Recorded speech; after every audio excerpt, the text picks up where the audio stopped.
आप देख रहे हैं सिहरन प्रदीप के साथ। तो चलिए बढ़ते हैं आज की कहानी की ओर। दोस्तों, आज भारत उस स्थिति में पहुंच गया है जहां पर विज्ञान का बोलबाला होता है।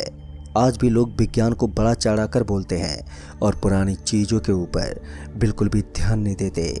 लोगों को लगता है कि ये सब बस बहकावे की बातें हैं, बाकी इनसे कुछ होने वाला नहीं है। लेकिन कुछ ऐसी चीजें भी होती हैं जिनको अगर हम नज़रअंदाज कर देते हैं तो उसका अंजाम हमारे लिए काफ़ी ज़्यादा भयानक हो सकता है। तो आइए जानते हैं एक ऐसा ही डरावना और खौफनाक किस्सा जिसे सुनने के बाद शायद आप भी डर के मारे कांप जाएं। दोस्तों, ये कहानी तब की है जब मैं एक फैक्ट्री में काम करता था। वैसे तो मेरा नाम अर्जुन है, लेकिन घर वाले मुझे अंकित नाम से भी पुकारते हैं। हुआ कुछ यूँ था कि उस दिन जब मैं फैक्ट्री से निकला था तो वहाँ से निकलते निकलते मुझे काफ़ी अंधेरा हो गया था। वैसे तो मैं आज के मुकाबले और दिन थोड़ा जल्द ही घर के लिए निकल जाता था, लेकिन आज मेरी मुलाकात हमारी फैक्ट्री के अंदर नई नई जॉइन हुई मैनेजर सीमा से हुई। तो उसकी बातें सुनते सुनते मुझे काफ़ी वक्त बीत गया था और जिसकी वजह से मैं ज़्यादा देर तक वहाँ पर नहीं रुक पाया था। फिर मैं सीधा फैक्ट्री से बाहर निकला और बस स्टैंड की तरफ चला गया। लेकिन जैसे मैं बस स्टैंड पर पहुँचा तो मुझे पता चला कि यहाँ की आखिरी बस जा चुकी थी और इस बात को सुनते ही मुझे एक गहरा सदमा लग गया। वैसे तो यहाँ से बस आती जाती रहती थी, लेकिन वो बस मुझे सीधा अपने गांव के रास्ते पर छोड़ती थी, जहाँ से मुझे सिर्फ 5 मिनट का रास्ता ही तय करना पड़ता था। लेकिन जब मुझे पता चला कि अब वो बस वहाँ से निकल चुकी है तो मेरा तो दिमाग ही घूम गया। उसके बाद मैंने सोचा कि अब मुझे दूसरी बस का ही वेट करना होगा और इसीलिए मैं वहीं पर खड़ा होकर किसी दूसरे बस के आने का इंतज़ार करने लगा। फिर कुछ देर के बाद मुझे एक लाल रंग की बस आती हुई नज़र आने लगी। तो मैंने देखा कि उस बस की नंबर प्लेट के ऊपर कुछ अजीब सा लिखा हुआ था। वो अजीब सा लिखा हुआ था जिसकी वजह से मेरी आंखें उस बस के शीशे की बजाय उस बस के नंबर प्लेट के ऊपर टिक गई। हालांकि मैं उसे ठीक से पढ़ तो नहीं पाया था, लेकिन वो बस मेरे सामने आकर खड़ी हो गई और अभी ठंड भी काफ़ी बढ़ चुकी थी। तो ऐसे में मैंने सोचा कि अभी यहाँ पर रुकने से तो अच्छा है कि मैं बस के अंदर सवार हो जाऊँ। और फिर मैंने ऐसा ही किया। जैसे मैं बस के अंदर बैठा तो मैंने देखा कि बस के अंदर कुछ गिने चुने यात्री थे। ऐसा मान सकते हैं कि उस बस के अंदर सिर्फ 2 से 3 लोग ही मौजूद थे। लेकिन तभी उस कंडक्टर ने कहा, अरे भाई जल्दी कर, पीछे वाली सीट पर जाकर बैठ जा। उसका ये नेचर मुझे बिल्कुल भी अच्छा नहीं लगा। उसके बोलने और चलने का अंदाज काफ़ी अजीब था, लेकिन फिर भी मैंने सोचा कि शायद रात होने की वजह से इस कंडक्टर के दिमाग पर असर हुआ होगा, क्योंकि रात होने के कारण ड्राइवर और कंडक्टर की पूरी नींद नहीं होती थी और वो आधी नींद के साथ ही कभी कभी निकल जाते थे। तो ऐसे में मुझे लगा कि शायद नाइट ड्राइविंग की वजह से इन लोगों के दिमाग पर प्रेशर होगा। और फिर मैंने अपने दिमाग को दूसरे कामों में व्यस्त कर दिया और बस के पास से निकलती हुई ठंडी ठंडी हवाओं को मैं महसूस करने लगा। कुछ देर तक तो बस आगे की तरफ बढ़ती रही, लेकिन फिर अचानक से मुझे ऐसा लगा जैसे कि बस के आगे कुछ टकरा गया हो। पता नहीं क्यों, लेकिन सभी के अंदर हड़कंप मच गई थी। जो भी लोग उस बस के अंदर बैठे हुए थे वो सभी इधर से उधर भागने लगे थे। मुझे लगा कि यहाँ पर कुछ गड़बड़ हुई है, तो मैं भी तुरंत ही बस से नीचे उतर गया और देखने लगा कि आखिर वहाँ पर हुआ क्या था। लेकिन जब मैंने ड्राइविंग सीट की तरफ देखा तो उस चीज़ को देखने के बाद तो मेरी आंखें फटी की फटी रह गई और अब मेरा पूरा का पूरा शक उस कंडक्टर और ड्राइवर पर जाने लगा। मुझे ऐसा लग रहा था जैसे कि ये सब तो ड्राइवर ने ही किया था, क्योंकि इस बार मैंने देखा कि मुझे वहाँ पर ड्राइवर के साइड वाला शीशा टूटा हुआ नज़र आ रहा था और उसके अंदर से ड्राइवर आराम से निकल गया था और अब पता ही नहीं चल पा रहा था कि वो गया तो गया कहाँ। इतने में ही मुझे बस के टायर के नीचे से खून टपकते हुए नज़र आने लगा और ये चीज़ देखते ही मैं समझ गया कि आखिर बस के ड्राइवर ने बस को क्यों छोड़ा था। लेकिन इस वक्त तो घनी रात हो रही थी और इस हालत में ड्राइवर को भला कौन नुकसान पहुंचा सकता था। जैसे मैंने नीचे झुकते हुए देखा तो मुझे ऐसा लगा जैसे मेरे कलेजे को बहुत ही भयानक चोट आई हो और मेरे दिल में कोई नुकीली सुई चुभ गई हो। पर अब की बार मैंने देखा कि बस के नीचे करीब 3 लोगों की लाशें पड़ी थी और वो सभी टायर के नीचे आकर पूरी तरीके से चकनाचूर हो चुके थे। दोस्तों, इतना सब देखने के बाद तो मेरी हालत ही खराब हो चुकी थी। मुझे समझ में नहीं आ रहा था कि इस वक्त मुझे क्या करना चाहिए।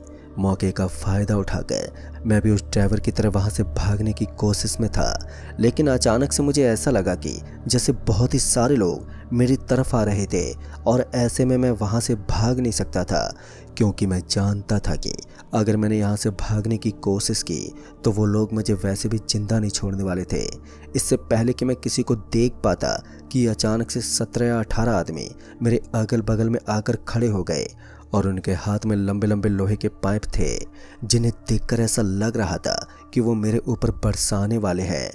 पता नहीं क्यों, लेकिन मुझे उन लोगों से काफ़ी डर लग रहा था। इतने में ही उनमें से एक आदमी ने कहा, किसने किया ये सब?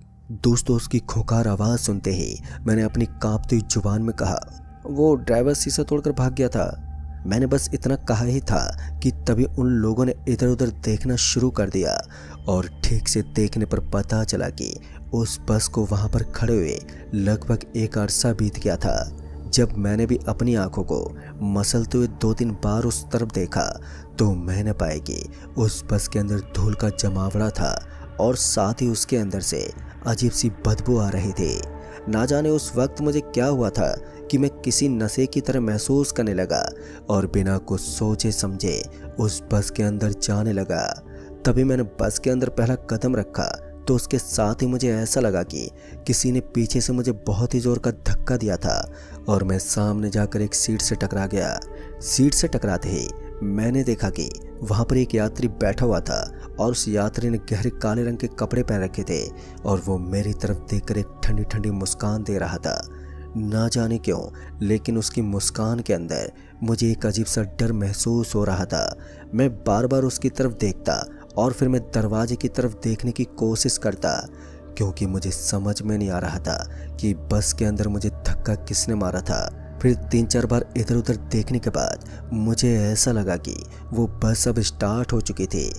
एक बार फिर जब मैंने उस खंडर पड़ी बस को इस तरह से स्टार्ट होता हुआ देखा तो मुझे अजीब सी बेचैनी होने लगी और मुझे घबराहट होने लगी और मैं तुरंत ही भागा और दरवाजे से नीचे कूद गया।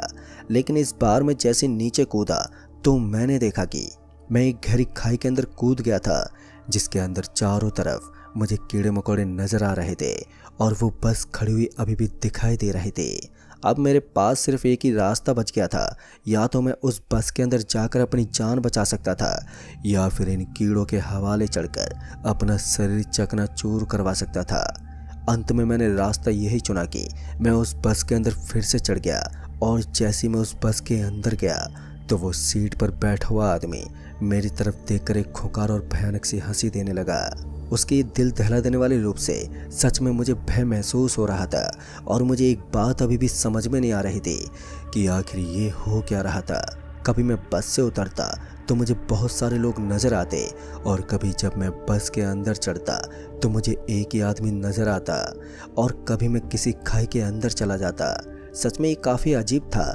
मैं समझ गया था कि ये सब छल कपट से हो रहा है और तभी मेरे दिमाग में छलावा नाम की एक ताकत के किस्से मंडराने लगे।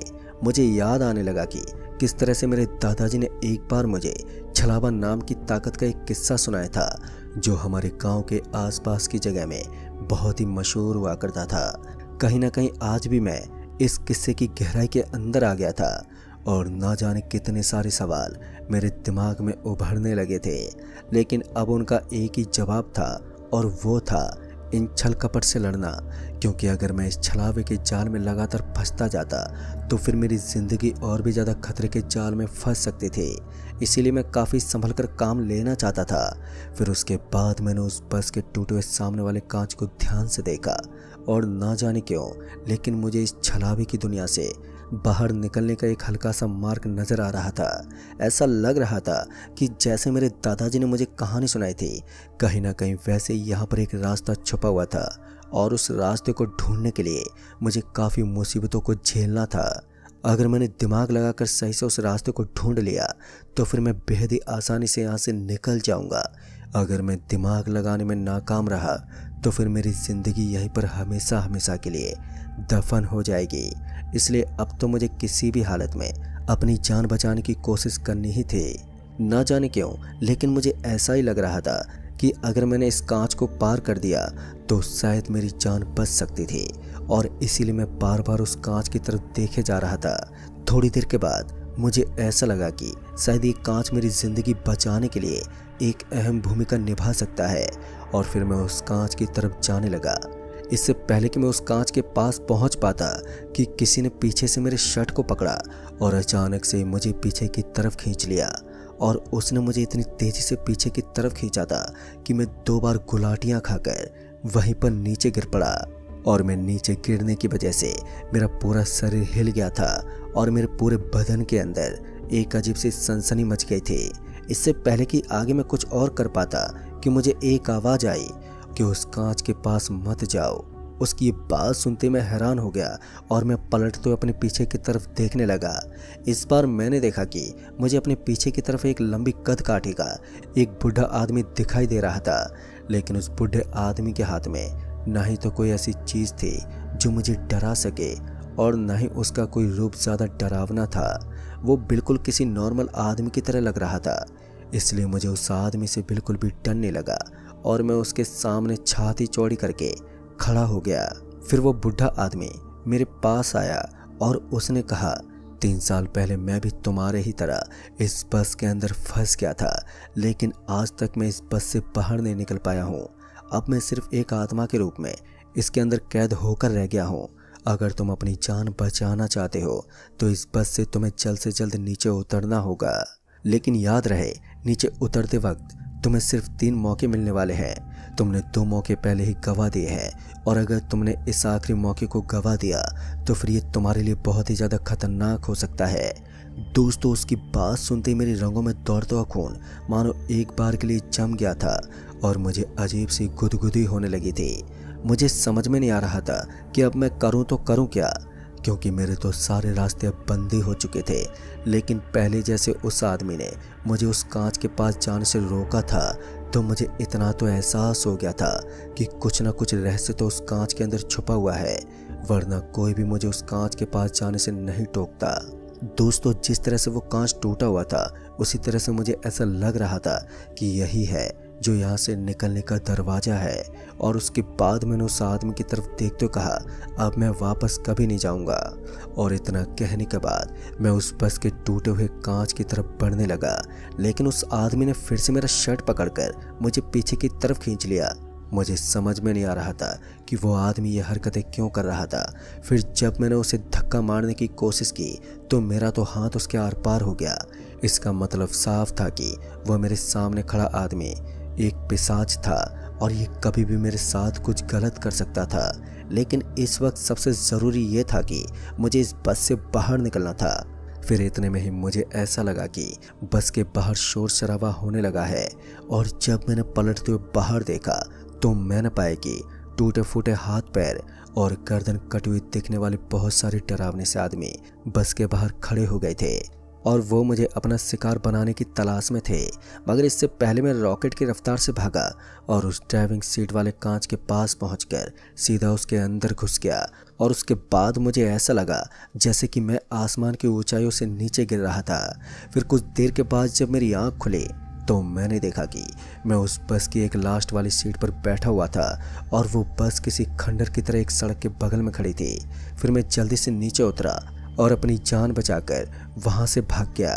लेकिन दोस्तों, उस दिन की याद आज भी मेरे रंगों में ताज़ा है, और आज भी मुझे डर लगता है कि कहीं दोबारा मेरे साथ वही हादसा न हो जाए।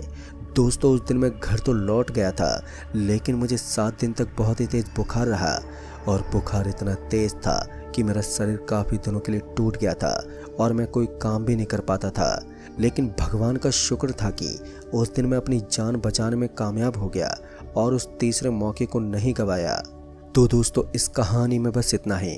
कहानी आपको पसंद आई हो तो वीडियो को लाइक शेयर ज़रूर कर दें, और साथ ही हमें नीचे कमेंट बॉक्स में ज़रूर बताएं